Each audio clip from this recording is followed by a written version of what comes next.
Hello everyone out there, how's it going? Welcome back to my channel. My name is Megan. If you are new here, and if you're not new here, then welcome back. Happy to have you here.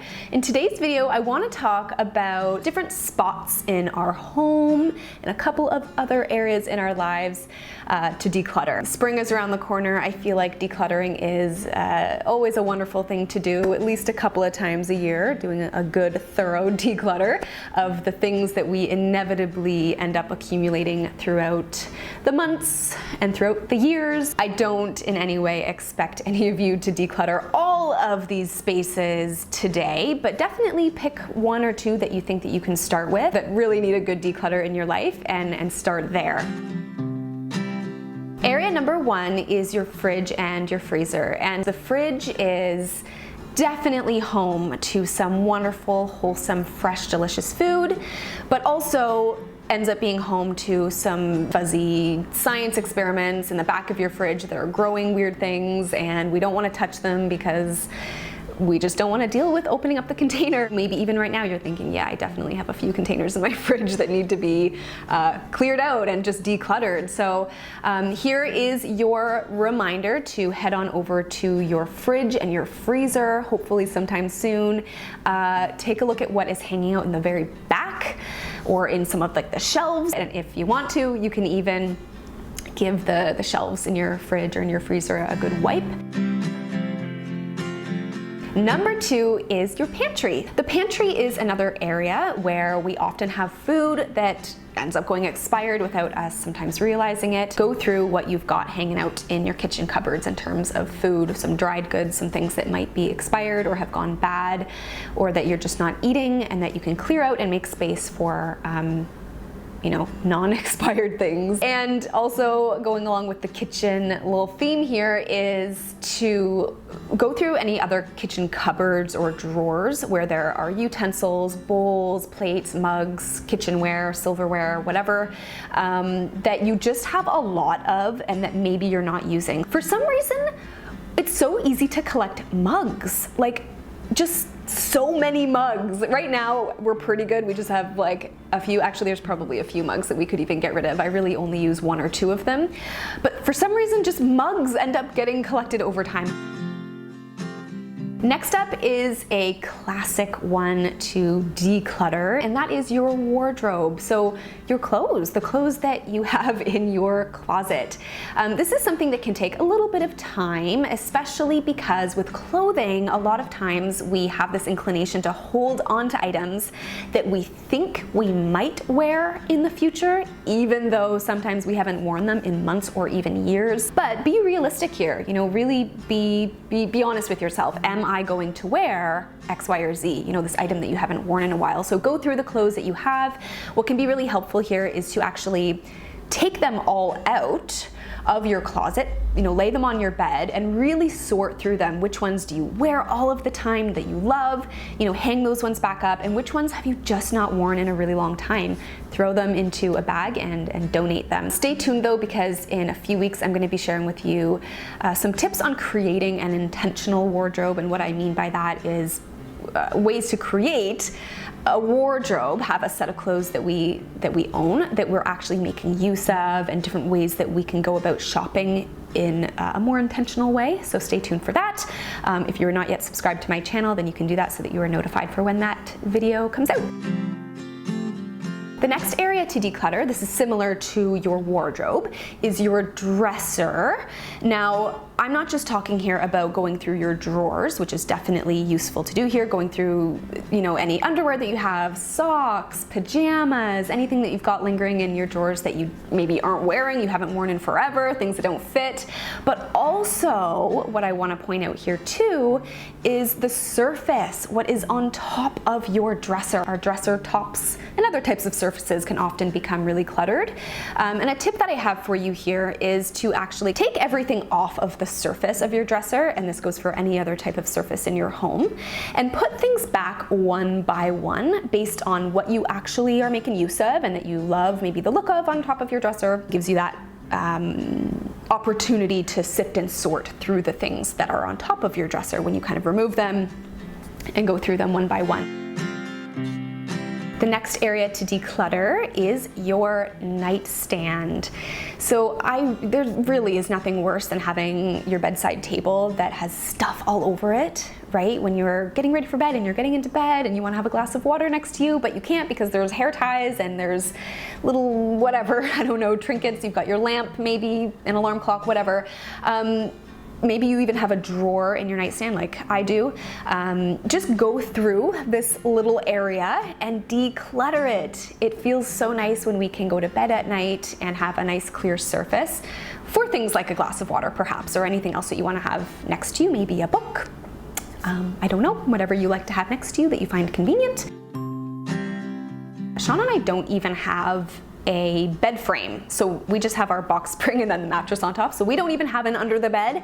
However, I have definitely had an under the bed area where things just get, I don't even know, weird things get put under there. Sometimes though, you go through these spaces and you're like, holy shit, like I haven't seen this thing in like 4 years. A little tip here too is if you have the space for it, to get some proper bins or baskets that you can slide under your bed and have items, under there properly organized. If you need that extra storage space, under the bed can actually be a pretty useful area for organization. Even potentially, if you really wanted to, there are bed frames out there that have like drawers built into the bed frame for proper storage. The next spot to declutter is your linen closet, or the area in your home where you keep things like extra blankets and sheets, pillowcases, towels, face cloths, you name it. Not only is this a great place to get rid of things that we can donate, but you can also sometimes make use of these for rags. You can kind of reuse them as just, a cleaning cloth for around your home too. There are a number of different shelters that can actually make use of some blankets too. So if you find that you have a whole bunch that you don't need, then donating them for those kinds of purposes is a great thing to do. Next up is your area where you keep things like laundry detergent or cleaning supplies. So the funny thing with cleaning supplies that I find can end up happening a lot of times is that we have so many different kinds of, glass cleaners and floor cleaners and countertop cleaners and soaps and detergents and all these things, when really we can actually just make use of like 1 or 2 of those things, like really multi-purpose cleaners instead. One that I have talked about in videos before is Salsuds. I really like this by Dr. Bronner's. It's a biodegradable multi-purpose cleaner. You can use it to clean pretty much anything. And I just have 1 bottle of it. Really, really versatile, and definitely saves you space when you just kind of cut back on the amount of cleaning supplies that you have. Next up, we have bathroom cupboards, maybe beneath your vanity, where you might have beauty supplies. Maybe that's where you keep your makeup, or like hair supplies, hair ties. Open up those cupboards, see what you can sift and sort through, see what you can get rid of. Perhaps get yourself a nice organizational basket where you can just tidy things up. And along with that, the next spot to declutter is your shower space. So, actually inside of your shower or bathtub, where we often keep body washes and razors and loofahs and shampoo and conditioner, sometimes along the edges. This space, our shower space, can often become pretty cluttered. Poke your head in there, see what you can declutter. For me, I like to just keep the things that I use in my shower really, really simple. I just have a simple bar soap and my shampoo and conditioner. Oh, and my reusable razor that I love as well. Safety razor. Next spot to declutter is your medicine cabinet, if you have one, or an area where you keep things like supplements or ointments or prescriptions, and ones that have expired specifically, or different creams and things that you don't use or you haven't used in years. Being a nutritionist, I've definitely collected a number of supplements and other types of medicinal items over the years, and sometimes you really got to go through them. Next area to declutter is your desk. if you have a desk. Now this might be within your home, this might also be at your workplace. There's nothing worse than having a workspace that is cluttered, really. Just there's stuff everywhere, things aren't properly organized, papers, pens are everywhere, drawers are a mess, you can't find things easily. So clear off your desk. Again, like I mentioned with the little tip with the dresser of clearing things off of a surface and putting things back one by one, try this, it can be really useful. Do you have papers hanging around that you can either file, or maybe there's bills and other things that you need to actually take care of or respond to, etc. Similar to your workspace is to declutter your computer, like the actual computer files itself, the documents that you have on there, and your phone. Kind of along the same lines here is your email inbox as well. Now I do have a whole video on digital minimalism that I will leave in the description box below for you to check out, where I just delve deeper into this subject, but definitely going through documents, maybe moving some files to an external hard drive, deleting things that you're not using that are taking up spaces, maybe in your downloads folder, but also unsubscribing from mailing lists that aren't valuable to you. There are certainly mailing lists that can be wonderful, and newsletters that you might enjoy reading and getting notifications from, but definitely unsubscribe from ones that you're just getting, tons of notifications and emails, and it's cluttering up your inbox, and you don't necessarily need those ones. This is definitely the kind of thing that can be really beneficial to kind of declutter it on a more regular basis, or just kind of manage it more regularly, because if you don't, oh my gosh, these things like our computers and our phones can just become really, really cluttered. The last area for you to declutter is something that's a little bit different than what I have been kind of talking about through this video, but that is your schedule. I know that I've definitely been guilty of this before, where I'm just loading up my schedule, like my life schedule, my calendar, with lots of things, or taking on too many invitations or opportunities. We often feel like we need to be busy all the time. We want to be productive all the time. Any space in our calendar where there's just, blank nothingness, we can sometimes feel like, oh, like this is an opportunity for me to do something.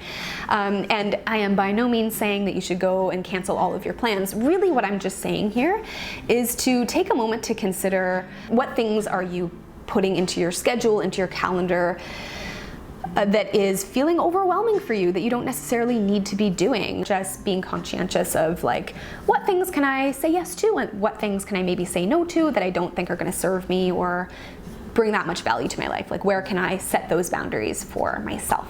And that brings us to the end of today's video. I hope that you enjoyed this subject on some areas in your life that you can declutter. If you liked this video, give it a thumbs up. It means a lot to me, helps me know that you like these kinds of videos. You can also subscribe to my channel for weekly videos as well. And leave me a comment below if there are any other areas that you can think of that are useful to declutter. I will see you all very, very soon. Bye.